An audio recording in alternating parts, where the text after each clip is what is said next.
Wow, wow, wow. Look at this room. We got a full house. I'm happy to see it. Long time coming is the multi-year Microelectronics Commons effort. Good morning. Welcome to the 2026 Microelectronics Commons Annual Conference. Tremendous honor to stand here as your Assistant Secretary of War for Critical Technologies and see this incredible group of innovators, leaders, and pioneers from across industry, academia, and government who are collectively shaping U.S. microelectronics. We gather today not just as participants in a conference, but also as the architects of a national technological revolution. For decades, the semiconductor has been the bedrock of our modern world, foundational in literally all of our systems.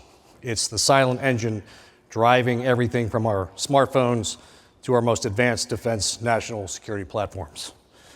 As a retired Mustang Marine Corps infantry officer who's been in the community for 35 years, I know firsthand that both our warfighters' lives and our nation's defense depend on having a decisive technological advantage, particularly in key areas like semiconductor technology. Recently, however, critical vulnerabilities at the heart of our national security have been exposed, and our dependency on foreign manufacturing and supply chains can no longer be ignored as we seek this advantage. These vulnerabilities are nowhere more apparent than in our over-reliance on Taiwan's production of advanced chips. By depending on these supply chains and allowing our semiconductor supply to be concentrated in such a geopolitically sensitive location, we are allowing a risky and prickly situation to ruminate. The consequence of a single disruption, such as a blockade in the Taiwan Straits, has the potential to be catastrophic, leading to a complete halt of global supply chains and causing unfounded economic damage to our country. To put it plainly, this over-reliance on Taiwan's semiconductor supply chain could single-handedly upend everything from our domestic personal vehicle supply to the very autonomous platforms that our warfighters use to defend the United States. This over-reliance on foreign manufacturing is a direct result of a globalized supply chain model that once prioritized low costs over security and resilience. While this model has driven rapid innovation, it's also left us dangerously exposed, and it's past time that we push for a hard line against the model. The pitfalls of relying on Taiwan's semiconductor supply chains, it's not a distant threat. It's a clear and very present danger to our economic and national security, and continuing to operate under the assumption that a silicon shield is still relevant in today's global political environment is a very dangerous assumption. And it's not just our over-reliance on Taiwanese supply chains that we must be worried about. In the same breath, we must be critical about the strategic competition we face from the People's Republic of China. Beijing has made its semiconductor ambitions very clear through its aims for technological dominance and self-sufficiency, which we can consider a direct challenge to our own technological leadership in the U.S. The PRC has emboldened its state-owned enterprises and engaged in forced technology transfers to achieve these goals. And while they still lag in most advanced chip manufacturing capabilities, Beijing's aggressive industrial policies, coupled with their clear intent to control key technologies, represent a long-term strategic threat to U.S. dominance. We cannot afford to be passive consumers of such a critical technology while our adversary seeks to dominate the very foundations of our modern world. The United States and its allies must lead, not follow, in the creation and production of these essential components. Thankfully, we have the Microelectronics Commons and all of you to help bridge those gaps. The mission of the Commons is clear and direct. Our goal revolves around the creation of a robust network of hubs to accelerate domestic prototyping, secure the supply chain, and bridge that gap from lab to fab that separates laboratory breakthroughs from commercially viable fabrication. These gaps have been a persistent challenge, where promising research often fails to translate into tangible products due to the risks and costs associated with prototyping and manufacturing. And while the U.S. has always been a leader in semiconductor research, we've not quite moved at the speed of innovation necessary to commercialize those technologies. In contrast to our international competitors who have already invested heavily in their own domestic manufacturing capabilities. As a national network of innovation hubs, each one a powerhouse of collaboration that accelerates the transition from lab to fab, Microelectronics Commons is actively working to change this paradigm. This network isn't just a concept. It's a thriving ecosystem that's already yielding impactful results. Consider the groundbreaking work happening across some of our hubs. The commercial leap ahead for wide bandgap semiconductors, or CLAWS, led by the North Carolina State University, is pushing the boundaries of materials like gallium nitride and silicon carbide, which are essential for more efficient and powerful electronics in everything from electric vehicles to advanced radar systems. Their work on advanced power switches is a prime example of the kind of high-impact research that will drive the next generation of power electronics.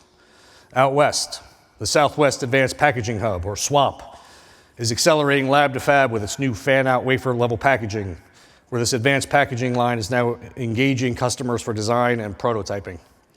To ensure all bases are covered, the SWAP Hub also offers extreme environment testing and design, along with trusted and assured testing to ensure the most reliable and resilient capabilities.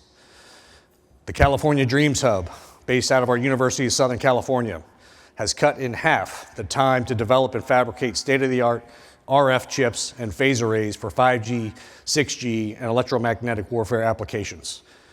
They have demonstrated transition of these technologies from their university labs to US-based fabrication at industry powerhouses like Northrop, HRL, and Teledyne. In the Midwest, the Silicon Crossroads Microelectronics Commons Hub, also known as the SCMC, and also the only hub whose acronym doesn't spell anything, brings together a three-state, Andrew, I don't know what's up with that, brings together a three-state coalition to strategically support innovation, workforce development, and infrastructure needs.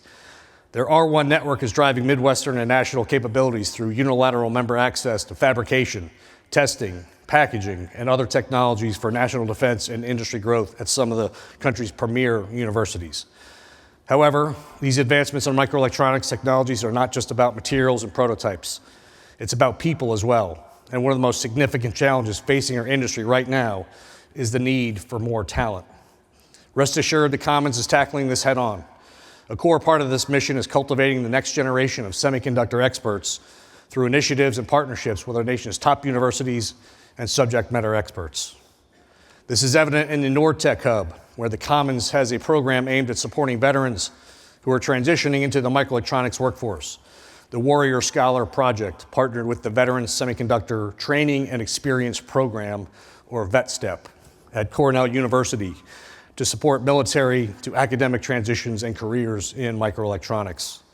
With these initiatives, we're not just building chips, we're building a skilled workforce to secure our future, both economically and from a national defense standpoint, for decades to come, something which I hold particularly close considering my ties to defense and business strategy.